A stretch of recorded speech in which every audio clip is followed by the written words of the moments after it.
Everyone, आज हम बात करेंगे यूफोरिया सीजन 3 के एपिसोड 4 के बारे में। ये बहुत ही अच्छा एपिसोड है। आफ्टर एपिसोड 3 ये मुझे काफ़ी इंटरेस्टिंग लगा। स्टेक्स काफ़ी हाई हैं, कैरेक्टर डेवलपमेंट काफ़ी डीप और वो एंडिंग जो काफ़ी जॉ ड्रॉपिंग थी। इस एपिसोड का सेंट्रल थीम था अपीयरेंसेस वर्सेस रियलिटी। हर कैरेक्टर इतना ज़्यादा लाइव बोल रहा है कि अब उन्हें खुद ही नहीं पता चलता difference between reality and live. तो character by character break down करते हैं और वो एंडिंग भी एक्सप्लेन करते हैं। रू के बारे में बात करते हैं। एपिसोड की शुरुआत होती है एग्जैक्टली वहां से जहां पिछला एपिसोड खत्म हुआ था। रू डीईए की कार में है। उसकी आंखों में क्लियरली वो डेस्परेशन है। वो ऑलरेडी लाई ढूंढ रही है। वर्ड्स ऑलरेडी बाहर आ रहे हैं रिफ्लेक्स की तरह। केनाइन डॉग ट्रंक में कुछ ढूंढ लेता है। प्रोसेसिंग होती है। इंटेरोगेशन शुरू होती है।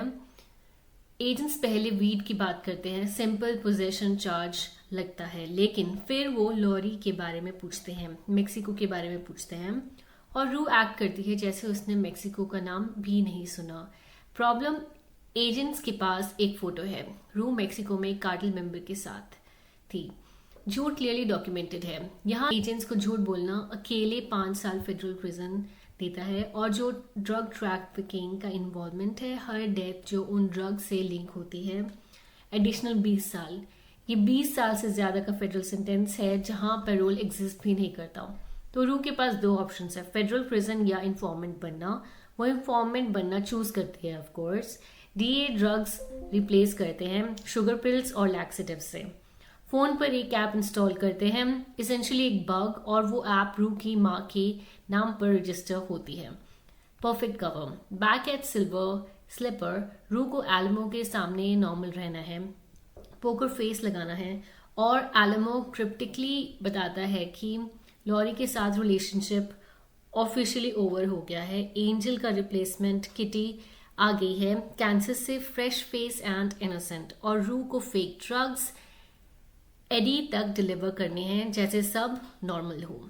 ये एपिसोड का कोर थीम है। यहाँ एस्टैब्लिश होता है रू ने सब्सटेंस एडिक्शन छोड़ा है, लेकिन अब वो सर्वाइवल के एडिक्शन के पीछे भाग रही है। वो एक डबल एजेंट है, एक गोस्ट अपनी खुद की लाइफ में।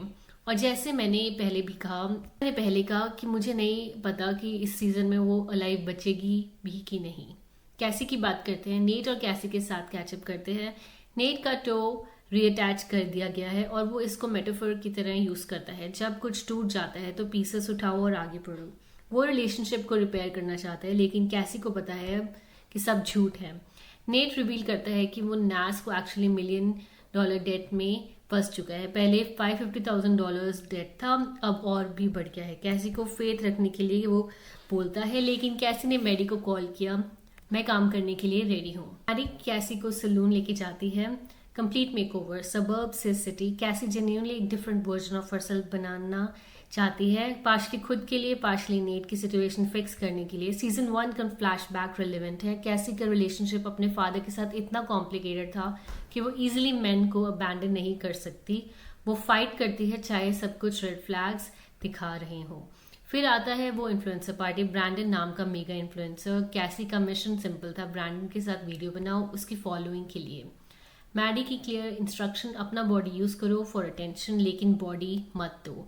स्ट्रैटेजिक एडवांटेज है, लेकिन जो एक्चुअली हुआ वो जेन्युइनली इंटेंस था।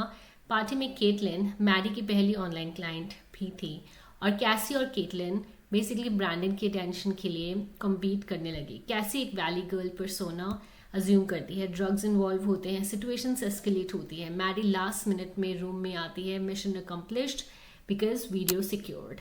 और फिर कैसी अपनी वेडिंग रिंग पॉन कर देती है लेक्सी के कॉम्प्लेक्स में अपना स्पॉट खरीदने के लिए। ये एक मेजर मोमेंट था। मैरिज सिंबॉलिकली रिलिंक्विश कर दिया है उसने। जो चीज काफी ब्रिलियंट थी वो था कि कैसी और किटी की पैरेलल एडिटिंग। कैसी एक पार्टी में कैलकुलेटेड मूव्स कर रही है मेन की अटेंशन के लिए।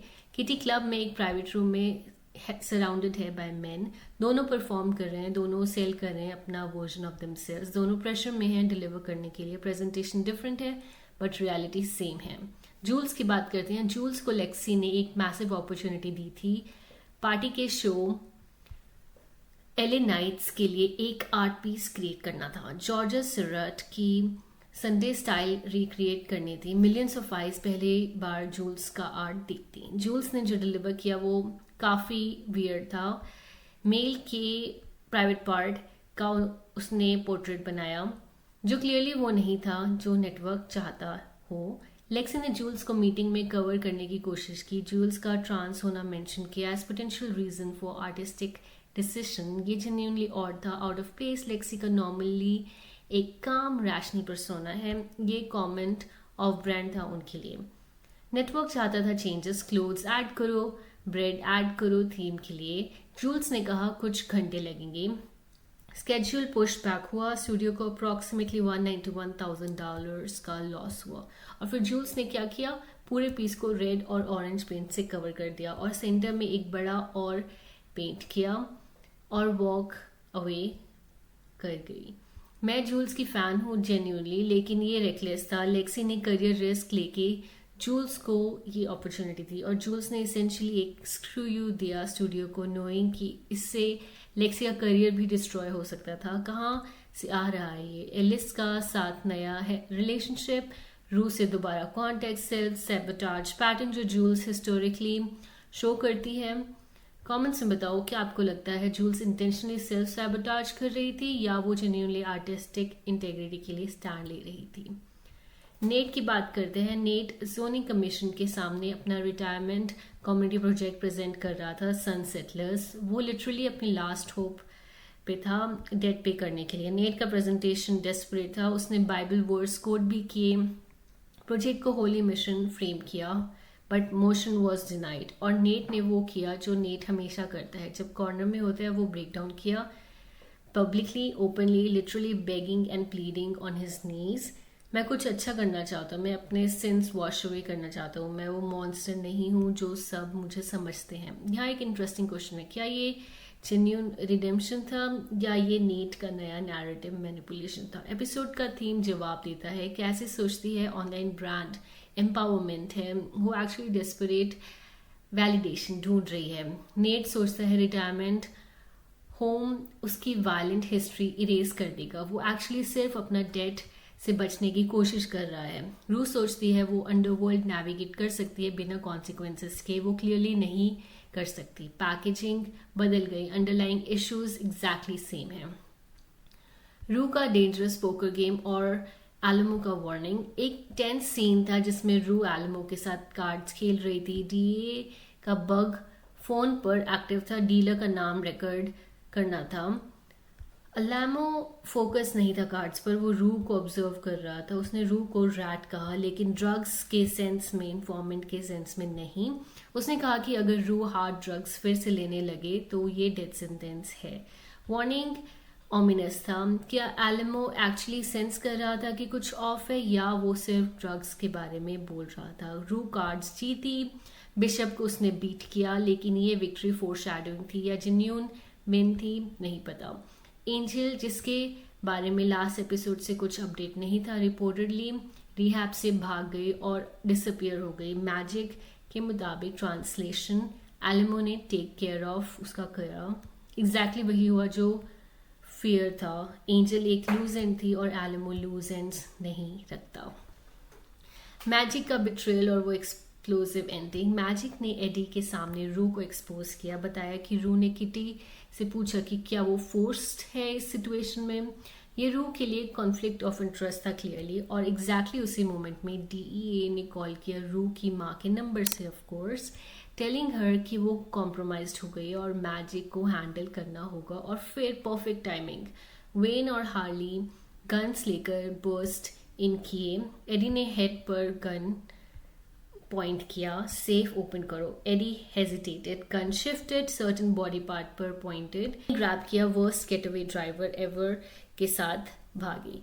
रू ने बिशप को कॉल किया, प्लेट नंबर्स ट्रेस करने की कोशिश की, प्लेट्स नहीं थी, लेकिन मैजिक ने फ्रंट सीट में एक वुमेन देखी, फाई, और बिशप का रिएक्शन इमीडिएटली बताता है कि ये रैंडम रॉबरी नहीं थी, ये लॉरी का रिवेंज था, डेड बर्ड का रिस्पॉन्स। एलमो को वहां हिट किया जहां सबसे ज्यादा हर्ट होता है, पॉकेट पर। वॉर ऑफिशियली शुरू हो गई थी। एलमो वर्सेस लॉरी और रू दोनों साइड्स के बीच में है। ऑनेस्टली ये सीजन का बहुत ही अच्छा एपिसोड लगा मुझे। हैंस जिमर का स्कोर फाइनली टोन के साथ फिट हुआ, सीन से मैच किया instead of taking away from them. कैसी Kitty parallel genuinely brilliant story telling थी। रू का double agent arc properly intense था और वो एंडिंग काफ़ी अनएक्सपेक्टेड था। अनआंसर्ड क्वेश्चंस, क्या किटी डीईए का सेकंड इन्फॉर्मेंट है, नेट कहाँ से पैसा लाएगा, जूल्स का मोटिवेशन क्या था एक्चुअली, और रू कब तक वो सब जगल कर सकती है। नीचे बताइए कमेंट्स में क्या आपको लगता है रू इस सीजन सर्वाइव करेगी, और जूल्स के बारे में आपका क्या टेक है। लाइक एंड सब्सक्राइब ज़रूर करिएगा।